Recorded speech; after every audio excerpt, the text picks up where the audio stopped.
در فیلم آموزشی قبلی نحوه ایجاد زیرنویس را بیان کردیم و خروجی فایل زیرنویس را با فرمت SRT قرار دادیم. مزیت این فرمت قابلیت تنظیم و تغییر فونت، تغییر رنگ و اندازه فونت و همچنین تغییر مکان زیرنویس هنگام پخش با مدیا پلیر هاست. اما SRT معایبی هم دارد. اول اینکه به راحتی قابل ویرایش است. خیلی راحت توسط برنامه نوتپد می توان نام شما و یا ایجاد کننده زیرنویس را تغییر داد و اسم دیگری را جایگزین آن کرد.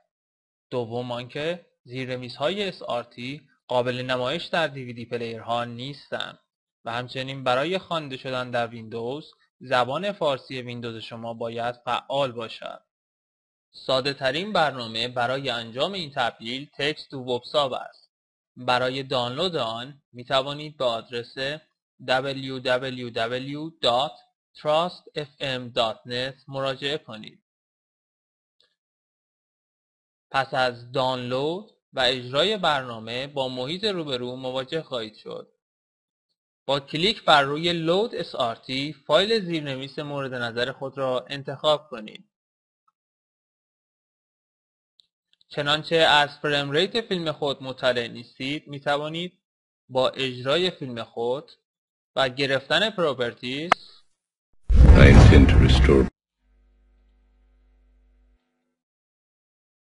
و مراجعه به تب دیتیلز FPS خود را مشاهده کنید.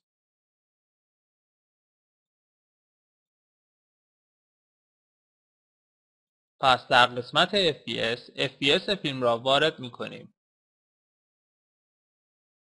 در قسمت لنگویج FA پرشین را انتخاب می کنیم. در قسمت کالرز به ترتیب رنگ نرم کننده کناره ها، خط دور متن و رنگ متن زیرنویس را انتخاب کنید. در قسمت رندر فرمز و در قسمت نام فونت مورد نظر خود را انتخاب کنید. پیشنهاد ما انتخاب فونت هایی نظیر زر و یکان است که ضمن خوانا بودن از زیبایی نیز برخوردار هستند.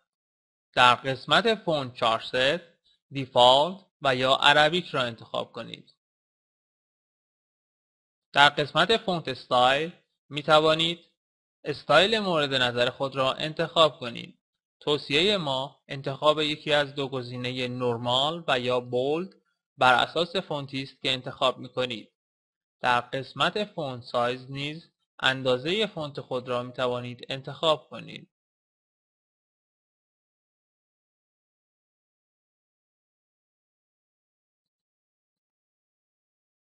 در نهایت بر روی Generate Websap کلیک نمایید.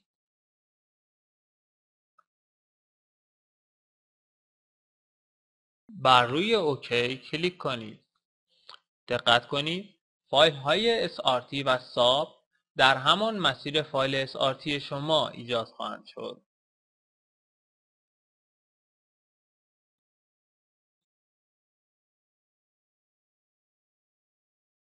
همانطور که مشاهده خواهید کرد با پاک کردن زیرنویس SRT زیرنویس SAP IDX ما فعال خواهد شد. I intend to restore balance to our world. Previously on Fringe. An unstable wormhole that would not close was... برای نمایش این زیرنویس نیازی نیست زبان فارسی ویندوز شما فعال باشد. همچنین نیاز به فونت فارسی خاصی ندارید. از قابلیت‌های دیگر این زیرنویس قابلیت پخش در DVD پلیرهای جدید است. در فیلم آموزشی بعدی نحوه الحاق زیرنویس بر روی فیلم توسط نرم افزار جتادیو را آموزش خواهیم داد.